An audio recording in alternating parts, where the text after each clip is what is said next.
Ryan Smart with the Florida Springs Council discusses the importance of conserving and advocating for one of Florida's most precious resources. We hope you enjoy.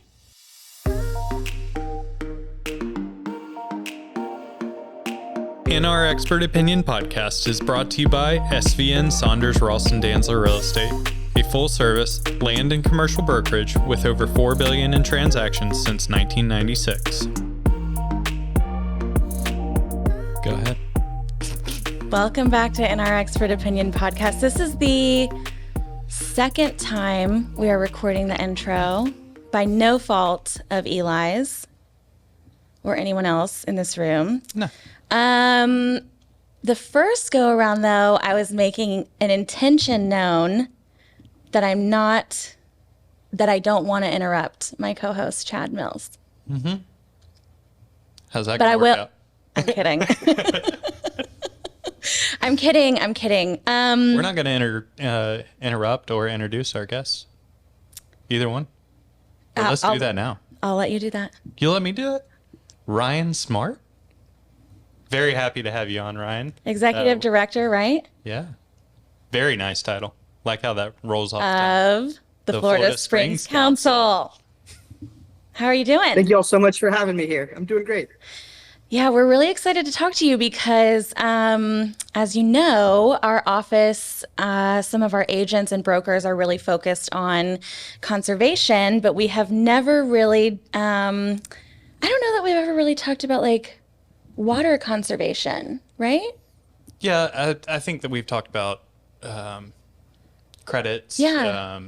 And obviously it is a nuance that has been brought up, but somebody that is focused on conserving the Florida aquifer, and we're excited about this. I know. So please tell us a little bit about your job and what it entails, and a little bit about the Florida Springs Council. Absolutely. As executive director, I kind of run the day-to-day and the long-term planning operations of the Springs Council. The Springs Council does a lot of work on Springs advocacy. So we focus on lobbying, litigation, policy, rulemaking, things like that in order to protect Florida Springs. Of course, we love to do education, get on the community, and have events, but we try to put our resources and efforts where it's going to be most effective and leading to results on the ground. And why is it important that we conserve Florida Springs? Yeah, well, there's a whole bunch of reasons why it's important, to everybody, especially if you live in Central or North Florida. Our springs are fed by the Floridan Aquifer, which is a very large body of water underground that runs from south of Orlando all the way up into South Carolina. And 2/3 of Floridians get their drinking water from that aquifer. That aquifer also provides all the flow to Florida Springs. So our springs are really, we say they're a window to the aquifer because they tell us about the health of our drinking water. And, really water is what fuels Florida's economy, whether you're talking about development or you're talking about boating, fishing, any kind of recreation, agriculture. It's really water that drives what we can do and how we can do it. And if you're a nature lover, of course, there's no more beautiful place, in my opinion, in all of Florida than Florida Springs. To go swimming, kayaking. I was just tubing on the Ecotechny with my daughter this weekend. And they're incredibly important habitat for wildlife. Both kind of the big wildlife like the manatee that we all want to protect and know about and work so hard to conserve their population. So, little critters like the Ecological silt snail and crayfish and all of the small little things that kind of make the ecosystems thrive. Whatever it is you're thinking about, it really comes down to water. And in Central and North Florida, that water is our springs. I do not know much about them. I think I had mentioned to you that I've been to a few springs in my life, DeLeon Springs, Blue Springs, and I think I also did the floating down the river that you just did over the weekend. Scary little places, I think, mostly because the alligators are still there.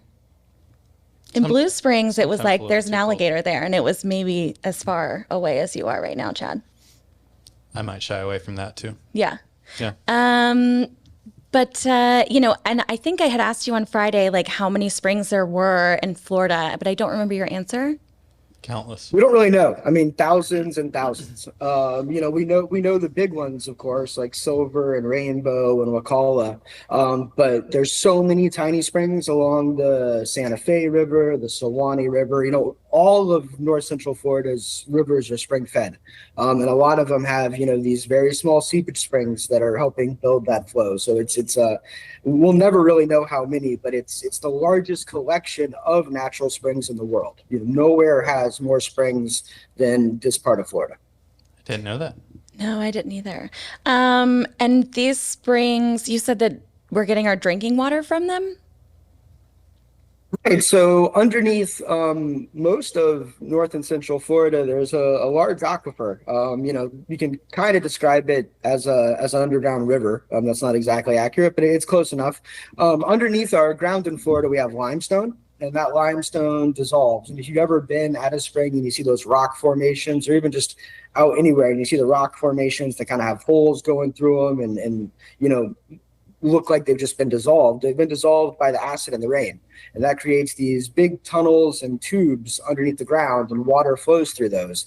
And that's the water that comes out our springs. And it's also the water that we use for drinking. So, more or less any water you pull out of the ground here in Florida for drinking is water that at one point would have come out of one of those springs. Is anything being done to protect these springs? I mean, I don't pay attention too much to the news or maybe what's going on in the government as I should. But, are there like rules and regulations that people, I would think if you have a spring on your land, you would know, but are they protected, these springs, or is there like laws that people have to follow regarding them? You're basically asking Ryan, do you do your job? Because he protects the springs. We try. There definitely are laws and rules around springs. How well they're being enforced and implemented can be another issue.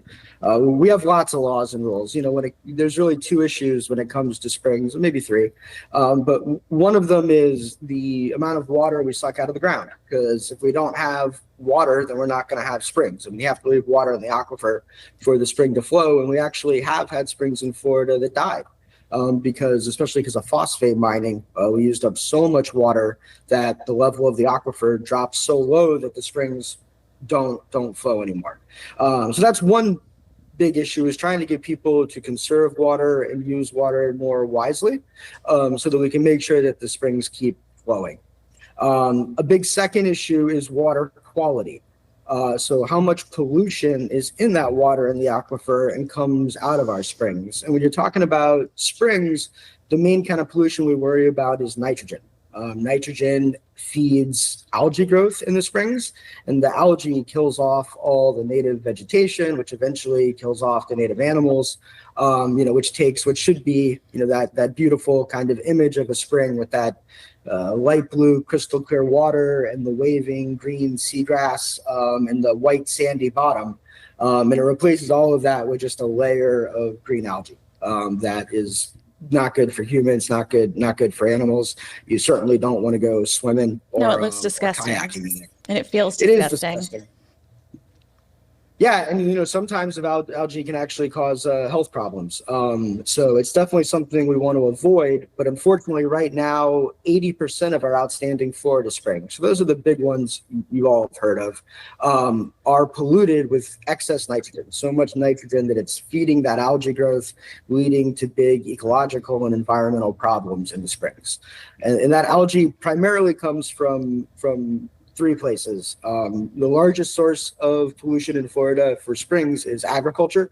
Agriculture is responsible for about 70% of the pollution that goes into springs. That's from the farm fertilizer and the waste from livestock, chickens, things like that. And then the second source is our waste, right? So whether you are connected up to a central sewer or you have a septic tank, you're adding nitrogen to the aquifer, which comes out of spring eventually. And then finally, yard fertilizer.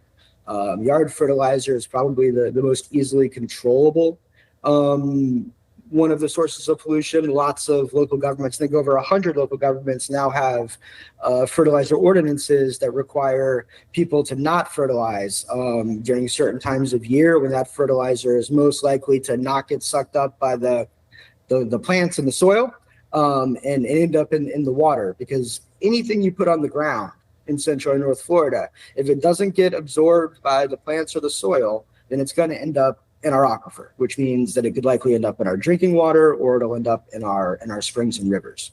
So, in some places, the aquifer is just a few feet below the surface. You'd be amazed at how close it is in some of the parks. So, it just doesn't take very long for something you pour on the ground to end up in that water.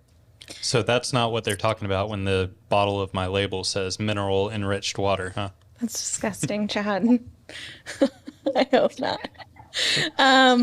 What can be done to mitigate these issues? Right. So, with water use, I mean, it's real simple. We just need to conserve water better. For instance, we know that when folks have in-ground irrigation systems, so, when you have those little sprinkler heads that pop out of your yard automatically every 12 hours, they tend to use about twice as much water in their house as folks who don't have those. Who have to find another way to water their yard. I have one of those systems, but I haven't turned it on in 5 or 6 years. If I need to water my grass, I go do it myself.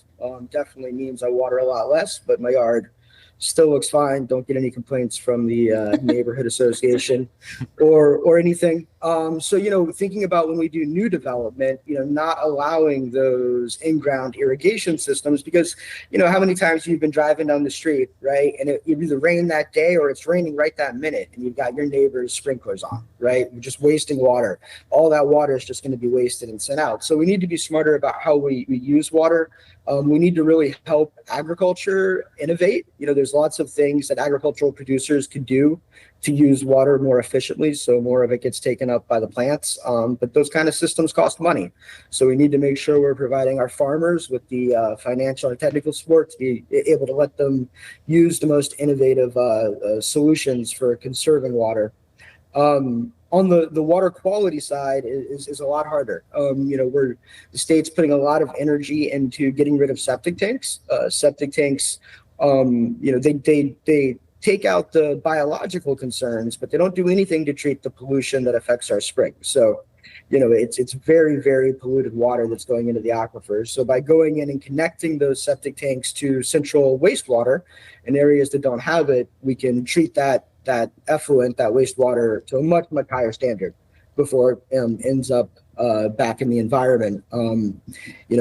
Back on the yard thing, we really need to get people to stop fertilizing their yards if they're in one of these sensitive spring sheds, or at least during the really rainy season, and get more local governments to pass ordinances that restrict, when people can fertilize, because most people are over fertilizing. If you hire your lawn company, they're probably going to fertilize above what your yard actually needs, or doing more too frequently, and then a lot of that nutrients from the fertilizer will end up in the aquifer. And then with agriculture, it's really the hard one, because it's the largest source of pollution, and agriculture has just gotten so much more intensive over the last few decades, and so even as you might see, in some areas agriculture is still increasing, in some areas it's declining, but where you have agriculture, it's much more intensive, which is leading to a lot more pollution entering the aquifer. So we need to find a way to really work with farmers again on those innovative technologies. And then probably the most important thing, and I think where, we really all have a connection, is you have to conserve land. As I said already, any water you take out of the ground coming from a spring, anything you put on the ground is going into a spring. Well, when you conserve land, you don't have those problems, right? When you have land in conservation, instead of adding to the problems, it's solving it. You have recharge areas, because wherever we build, we get these impervious surfaces where water can't get into the aquifer, and then it runs off into, stormwater, rivers. Wherever we're building, you're going to have some pollution. But when you just set that land aside and let nature do its thing, you get all of these, wonderful benefits that benefit us environmentally, economically, socially. I think that really the key to being able to restore and protect our springs is to be able to conserve a lot of these spring sheds and make sure that they're, very sensitive areas are not going to be overdeveloped. And how does the Florida Springs Council come into play with all of this? Right. So, we're really the advocacy arm of Florida's Springs movement. There's a lot of great folks for decades and decades who have been working to protect their springs locally, but there wasn't kind of a statewide central group with the resources to be able to go to court and to lobby and to be engaged in rulemaking and do the kind of hard technical work that has seen, like the Everglades, get so much funding and attention. So some really smart people about 10 years ago set up the Florida Springs Council as kind of a coalition of these local springs groups. We've grown a lot since then. We have, thousands and thousands of members, and we work with over 50 organizations to protect Florida Springs. And it kind of, we're there wherever the biggest threats are. So we've successfully taken the state to court over water quality plans to force the state to meet, you were talking about, are there rules and laws? Well, there are, but sometimes our state agencies don't do a good job of following them. And that was one of those instances. So we had to take the Department of Environmental Protection to court. We were able to successfully win that case and force them to draft stronger water quality plans. We like to look at really harmful developments. You can't be anti-development. People are moving to Florida every day. They have to have somewhere to live. But there are places where you just shouldn't develop, and we try to focus on those. So a while back, a large Central Florida developer wanted to build a resort on the largest undeveloped piece of land along the Rainbow River, which is in Marion County. Would have had very negative effects on the river. We worked with the local community there to stop that development. And now that land is permanently conserved, so it can never be developed. The landowner still owns it. He has a beautiful piece of property. He's got a gorgeous spring on the property, but it will never be developed into a hotel or any kind of commercial operation. More recently, there was a proposal to build one of those, not just a gas station, but one of those kind of large super gas stations right over a cave that leads to Wakulla Springs. And of course, if there was an accident, something happened, a sinkhole opened up, you'd have a ton of gas going to the Wakulla that would more or less kill the entire ecosystem. So there we would work with the county commission, get them to reject that development, and funding to acquire that piece of property is actually in the 2024-2025 budget that Governor DeSantis should be signing within the next month or so. And we anticipate that, that will get funded and we'll be able to acquire that land. So, we try to look at where we can have the most impact and do the things that, other groups maybe don't have the capacity or resources to do. So you guys are like consultants, you're lobbyists, you're advocates. And so, how do you get involved in all of, how do you know that a developer is going to be putting in like a super kind of like rest stop or gas station? How is this just, how do you know? So there's just like these amazing people in every community. So pretty much every county or city has a land planning and zoning board. It might be your city council or county commission that sits at it, or they might appoint people to it. Depends on the local government. But pretty much any land use change is going to have to go through that committee. And there's just these incredible people in every community that go to every meeting. And they monitor, what's being proposed and what's being built. And when they see something in their community that's, really disturbing, they'll reach out to us and they'll say, hey, is this something you all can get involved in? And, if we look at it and, I have a board of directors that I serve that guide the organization, and we decide, hey, this is such a threat, like this could destroy a spring system or, really harm a spring. Then we'll put our resources, our attorneys, our comms experts, put everyone we can into that to try to make a difference. How do they know? Sorry, go ahead. It's the local advocates that really make it possible. How do they know to reach out to you? I think we've done a really good job of building awareness of the Florida Springs Council. We have when I first started this, and you'd say, "Have you heard?" I'd be out at events, say, "Have you heard of the Florida Springs Council?" They'd say, "Yeah, I saw a presentation," and then it became, "Yeah, I'm friends with you guys on Facebook," and now it's, "I follow you on Instagram." But we have a really active social media presence, and we do things a little bit differently. I think we're one of the only nonprofits in the state that doesn't require any dues to be a member. So anybody can go to floridaspringscouncil.org and sign up to be an informed member, and that gets you on our social media, our email alerts. We have a very sophisticated advocacy system that we use for lobbying the legislature and local governments. We've had over 10,000 Floridians reach out to their local elected officials to tell them to take a position to protect springs. So there's a lot of ways to get involved. We do events all over. We're pretty much somewhere around the state every weekend, and you can find all that on our social media. But we love to get out and talk to people and share our passion for springs and what people can do to protect them. Did you say you had 30,000 followers on Instagram? Something like that, 27,000. We have a bunch. Yeah. That's incredible. And you guys, so obviously, I know you said from south of Orlando all the way up into South Carolina, but I mean, what about like South Florida? Are you guys have a reach down there as well? So there's no springs left in South Florida. So Florida has kind of a hydrologic dividing line. You kind of hear people joke about like there's a North Florida and a South Florida. Well, when it comes to water, there really are two completely separate things. So up in North and Central Florida, we have that aquifer that I was talking about. That stops. And when you get down into South Florida, your soils, you don't have the limestone as much. They're much more clay. And things they don't really go through into the aquifer. There is an aquifer there, but things don't really go through with them, and the aquifer is very salty. So since there are no springs, we don't do a lot on South Florida issues, but we do partner a lot with our South Florida groups who are working on water policy for Everglades, Indian River Lagoon, and there's statewide issues like land conservation.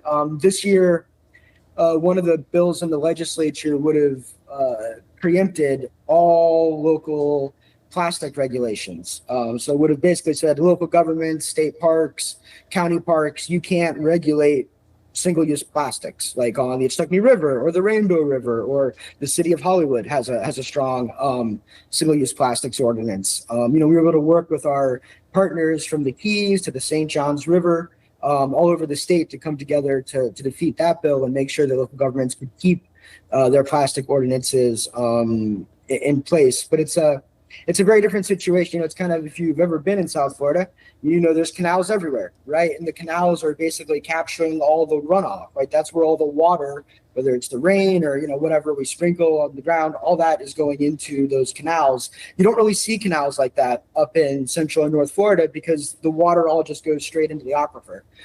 As a matter of fact, in the entire Sewanee Springs Basin, there's no streams. The water, things go so fast into the aquifer that you can't even have streams. So just very different environmental dynamics between North and South Florida. See, I didn't even realize that, and I've done the whole Swanee River by boat, and never really noticed. There's maybe 100 feet. I mean, if there's a spring there, then you can generally take a boat to it or walk to it within a couple hundred yards. But didn't realize that there were no streams. Yeah, It's wild. very interesting. Who's to blame for that? For me not knowing. For there not being any streams. Yeah, also. But there's not supposed to be. Yeah, because it's just, to have a stream, the water has to stay on the surface, and it's just the water goes so fast through the ground that it just goes straight into the aquifer. So none of it stays on the surface to form a stream. And so, I think it sounds like you guys are doing really important work, whether it's lobbying or advocating.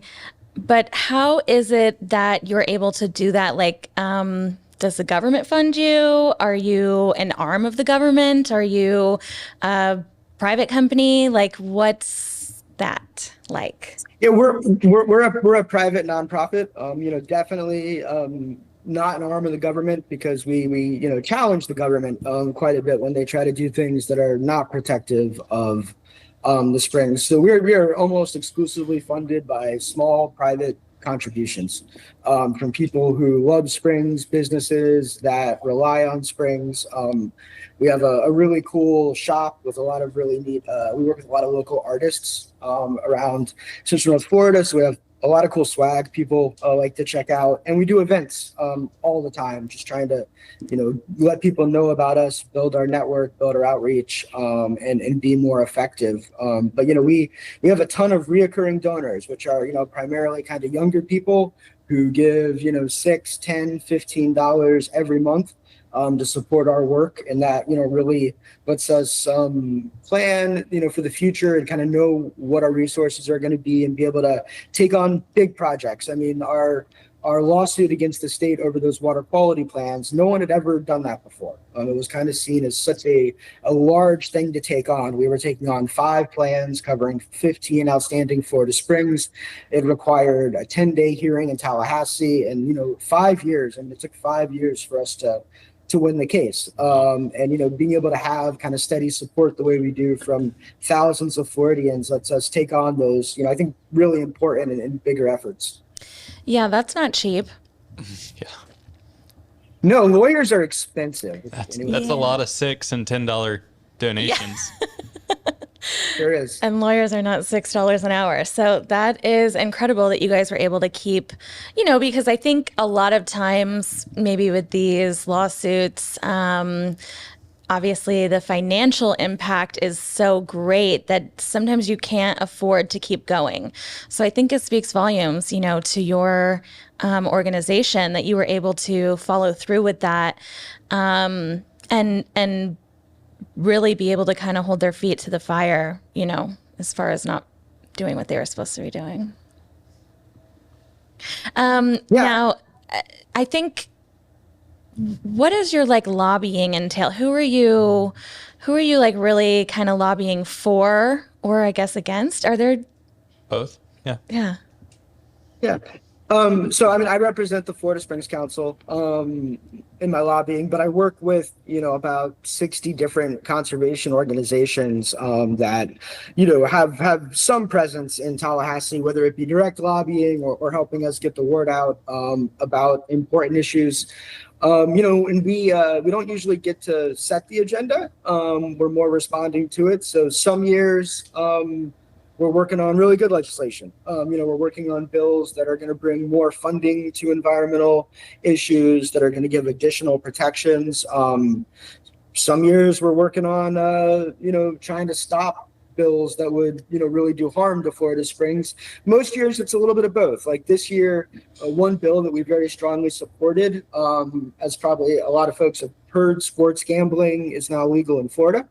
One of the things the legislature had to decide is, how are we going to spend that revenue that's coming in from sports gambling? And they chose to spend it on the environment. So the bill Governor DeSantis actually just signed, but it dedicates like 96% of that gambling revenue to protecting lands, protecting waters, managing lands, building new trails, things like that. So, we love to see that. We think, there probably couldn't be a better use for that money. But at the same time, we had to stop that plastics bill that I was mentioning earlier. There was another bill that was kind of specifically designed to stop our work. So it would have, as it's very hard to fund a lawsuit. This would have been a mandatory attorney pays clause. So loser pays clause, which, if you took a state agency to court and you lost, you would have to pay all of the state's legal bills. And of course, when the state is a $100 billion operation and most nonprofits are nothing like that, that puts you in a real unfortunate scenario. I mean, right now it's kind of ironic when we go to court, we're paying our lawyers and our tax dollars are paying the other side's lawyers. So, we were able to stop that bill, which really would have stopped any environmental lawsuits from going forward in Florida. So, we're really just trying to respond to what's there. Obviously, every year we're trying to get more money for springs, and more money for land conservation. I think one of the things our state is really underfunding, is land conservation. For most of the 90s and the 2000s, the state spent $300 million a year, every year minimum, purchasing important lands, doing conservation easements, a lot of the stuff you all do. And since that time, the funding's really dried up to now. We get lucky if we get $100 million a year. And of course, that $100 million doesn't go nearly as far as $300 million did, or even $100 million would have 20 or 30 years ago. So, we need to make sure that we have a really robust land buying program in Florida so that we can conserve, all the lands that need conserving. I think the Rural and Family Lands Program, which protects agricultural lands from development, gets $100 million a year, and the wait list for that is, few $1 billion of landowners that want to get their properties protected. So we need to make sure, again, that we're providing the resources that we need to let, landowners, farmers, do the right thing, protect their land, and make things more environmentally protective. Now, you said that the funding is down, but that is coming back up, correct? Because we had a speaker at our land conference that was talking specifically about that, and that there is allegedly a lot more coming. We can hope. Yeah. This year, there was just like $100 million for Florida Forever, $100 million for Rural and Families Lands. I think we probably should be closer to $500 million for Florida Forever and $300 million for Rural and Family Lands. Oh. But we're out of the dark ages. I mean, there was a time not too long ago when Florida Forever was getting $0 or $50 million. It was actually defunded for quite a few years. So, better than it was, but nowhere near kind of the historical funding levels that we really need. I mean, the whole idea behind land conservation, I think one of the things that's interesting is historically it was funded with documentary stamp taxes. So, when a real estate transaction happens in Florida, there's a tax on that. And a portion of that tax revenue was dedicated to land conservation, with the idea being the more people that are moving to the state, the more real estate transactions that are going to happen, the more land we need to conserve. And that just makes a lot of sense to me. So, I think we should just get back to that idea that, we're going to protect land kind of in sync with how the state grows, which we're growing fast. So that would mean we need to protect a lot of land. I know. I think it would be really hard to do that, considering that there's like 1,100 people a day. Is that right? A week, a day, moving into Florida. Is it a year? Yeah. It's a day. But I would think that would be really difficult, because I know that developers obviously are constantly looking for new, land to build on, to develop. So I feel like, and Dean always says, or Todd or Gary, like they're not making any more land. So I don't know how you really like balance that out. Because everywhere I look, there's not that much land. Funding and conservation. Just yeah, I know, but preserve it. I would think that would be really difficult to achieve. Above my pay grade. We'll figure it out. Yeah. Sort it out. Need to have some more expert opinions. I know. So what should our listeners take away from all of this? Yeah. Well, one thing I would, is if you're not familiar with springs, if you haven't, been to a spring recently, definitely go. Really, the springs are the most unique environmental assets that we have in Florida. I love taking my people from out of town, out of state to this. Most people have never seen anything like it.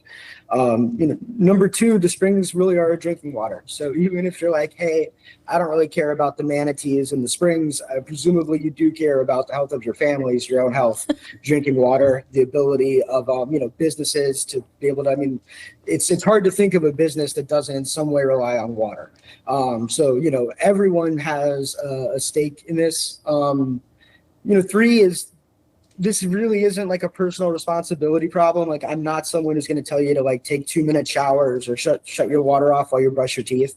When you look at the scale of the problem, it's much, much bigger than that. But there are things individual people, really can do to make a difference. And a lot of them have to do with your yard.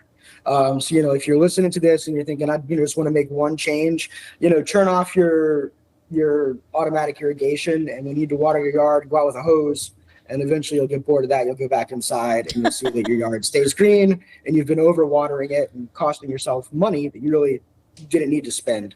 And then last, if you like what I'm talking about, if you want to get involved with our group, please go to floridaspringscouncil.org or find our Instagram account or in some other way, connect with us. We'd love to see everybody out at an event. We're planning all of our events for the summer, so you can check our calendar. We just love, getting out with people and talking about the springs and then going back during the week and doing the work to protect them. I feel like I'm so lucky to be able to do this for a living. Do you hold your events at the springs? Sometimes, springs, you don't want to mess them up, right? So a lot of times, Yeah, do it in a parking lot instead. Yeah. Yeah, a lot of times, we'll have some kind of an outing at the spring and then go to a local brewery to have an event and, share a beer and talk about how we protect things. Okay. Awesome. Do you have anything else to add, Chad? No, every question that I was going to ask today, you asked it 2 seconds before I was going to. So I got all my questions answered. So that's what the whole point is. Glad we did. You didn't cut me off. Intentions. There you go. Intentions. Ryan, is there anything else that you would like to add? No, thank you so much for having me on today. No, we really appreciate it. Awesome. This was a great episode, and I know our listeners are going to love it. And obviously, we appreciate the work that you do. Yeah, I guess just keep fighting the good fight. Yeah. Go follow them. And also, if anybody wants to donate, how do they do that?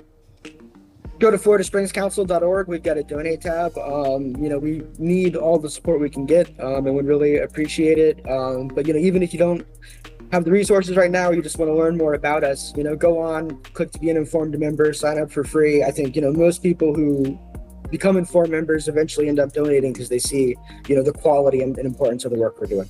Awesome. Absolutely. Well, thank you so much, Ryan, and we hope to have you back on soon. Thanks, Ryan. Thank you. And thanks, Eli, for getting it sorted.